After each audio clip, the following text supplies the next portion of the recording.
ஆத்ரே sir, இந்த உரையாடலில் இந்த உரையில் ரொம்ப முக்கியமான ஒன்றா நமக்கு பட்டது வந்து, பொதுவாகவே தமிழ்நாட்டினுடைய நிதியமைச்சர்கள் ஒருபோதும் தமிழ்நாட்டை குஜராத்தோடு ஒப்பிட்டதே இல்லை. கிட்டத்தட்ட சீரான வளர்ச்சி கொண்ட தமிழ்நாட்டை ஒரு குறிப்பிட்ட வணிக சமூகமாக மட்டுமே இயங்கி கொண்டிருக்கிற குஜராத்தோடு ஒப்பிட்டு தமிழ்நாட்டோட குஜராத் பெட்டராக இருக்குங்கிற எந்த பேராமீட்டரில் இந்த அறிக்கை தாக்கல் செய்யப்பட்டிருக்குது? எனக்கு ரொம்ப ஆச்சரியமான கேள்வி.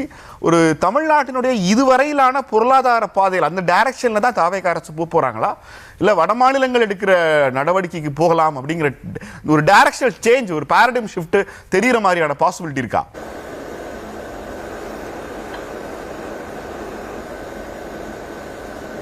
மிக சரியான கேள்வி. அதாவது அவங்க கம்பேர் பண்ணுற 3 ஸ்டேட் இருக்குது பாருங்கள், குஜராத், கர்நாடகா, மகாராஷ்டிரா. ஒன்னொன்றுக்கும் சில பிரச்சனைகள் இருக்குது. குஜராத் வந்து எந்த மனிதவள குறியீடை எடுத்து பார்த்தாலும் கடைசியில் இருக்குது, மிகவும் பின்தங்கி இருக்குது. அங்கு நகரங்களுக்கும் கிராமங்களுக்கும் பெரிய இடைவெளி இருக்குது.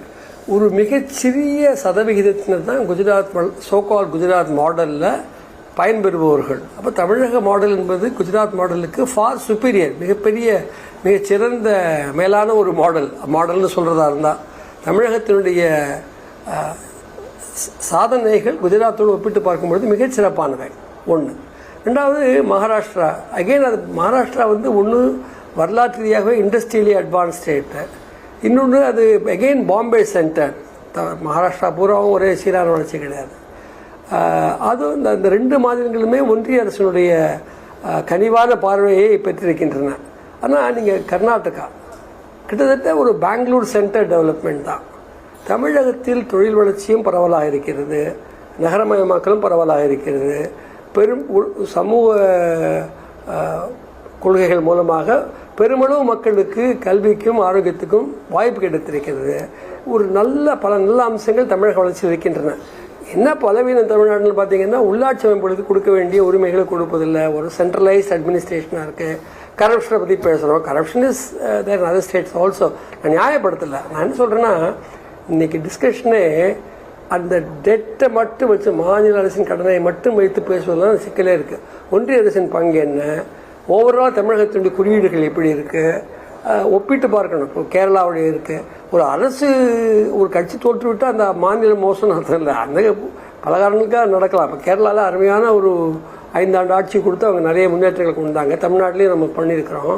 அப்போது ஒரு குஜராத், மகாராஷ்டிரா, பெங்களூர், கர்நாடகா என்பது நம்முடைய அந்த கோணத்திலேருந்து பார்ப்பது அவ்வளோ பொருத்தமாக எனக்கு தெரியல. ரெண்டாவது, இது கடன் என்ற பிரச்சனையுமே, இது கடனே வாங்கக்கூடாது என்ற பாணியில் அந்த ஒரு ஃபிஸ்கல் கன்சர்வேட்டிசம்.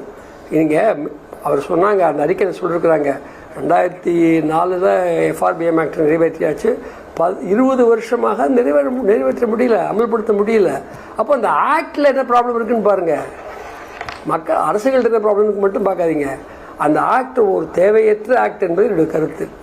அரசுகள் எங்கிருந்து வரி வசூல் பண்ணணுமோ அங்கிருந்து பண்ணணும். நேர்முக வரிகளை அதிகப்படுத்தணும். செல்வந்தர்கள், கார்ப்பரேட்டுகளை உரிய வகையில் பங்களிக்க செய்ய வேண்டும். உழைப்பாளி மக்கள் மீதும், விவசாயிகள் மீதும், சாதாரண மக்கள் மீதும் சுமைகளை போடக்கூடாது. அவங்களுக்கு கல்வி, ஆரோக்கியத்தை உத்தரவாதப்படுத்தணும். அந்த பாணியிலான கொள்கைகளை தமிழ்நாட்டில் அரசுகளுடைய நன்கொடையாக அல்ல, மக்கள் போராடி பெற்றிருக்கிறாங்க. அதான் கேரளத்துலேயும் எங்கெல்லாம் மக்கள் போராடி பெற்றிருக்கிறாங்களோ அங்கெல்லாம் சில உரிமைகள் கிடச்சிருக்கு மக்களுக்கு. அந்த உரிமைகளை ஒரு சலுகையாக பார்ப்பது அல்லது ஃப்ரீபியாக பார்ப்பது என்பதெல்லாம் சரியில்லை. அப்போது S, we can change these 6 schemes, we can improve on them. நிச்சயமாக கரப்ஷனை ஒழிக்கிறது, வரி வசூல் இம்ப்ரூவ் பண்ணுறது, ரிசோர்ஸஸுக்கு சரியான இது ரேட் வச்சு வசூல் பண்ணுறதுலாம் கரெக்டு, அதில் மாற்றுக்கிறதே இல்லை. But the general direction of growth தமிழ்நாட்டில் இருக்கக்கூடிய வளர்ச்சி பாதை என்பது குஜராத்தை விட, என்னுடைய கருத்து, குஜராத்தை விட மச் பெட்டர் என்று தான் நான் நினைக்கிறேன். அதில் ஏன் இந்த அறிக்கையில் அவ்வளோ அவுட்டதவே போய் அது என்னென்னா வெறும் ஒரு பியூரோக்ராட்ஸ் எக்ஸசைஸாக இருக்குது. தரவுகளை வச்சுக்கிட்டு, டேபிள்ஸ் டேட்டா வச்சுக்கிட்டு ஒரு பொலிட்டிக்கல் அண்டர்ஸ்டாண்டிங் வேணும். இல்லை எனக்கு பொலிட்டிக்கல் அண்டர்ஸ்டாண்டிங் இருக்குங்கிற மாதிரி தோணுது. இந்த வெள்ளை அறிக்கையினுடைய மொத்த ஸ்கிரிப்டுமே துக்ளக் தலைமை அலுவலகத்தில் உட்கார்ந்து எழுதினா மட்டும்தான் குஜராத்தை தமிழ்நாட்டை விட பெட்டராக காண்பிக்க முடியல.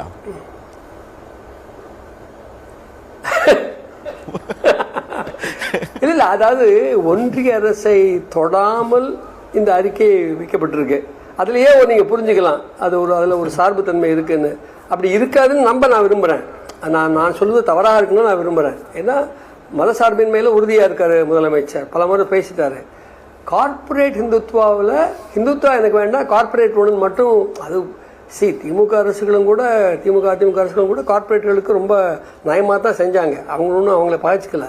ஆனால் மக்களுடைய போராட்டங்களின் காரணமாக சில அடிப்படை நல்ல அம்சங்களை அவங்க அமலாக்க வேண்டி வந்தது.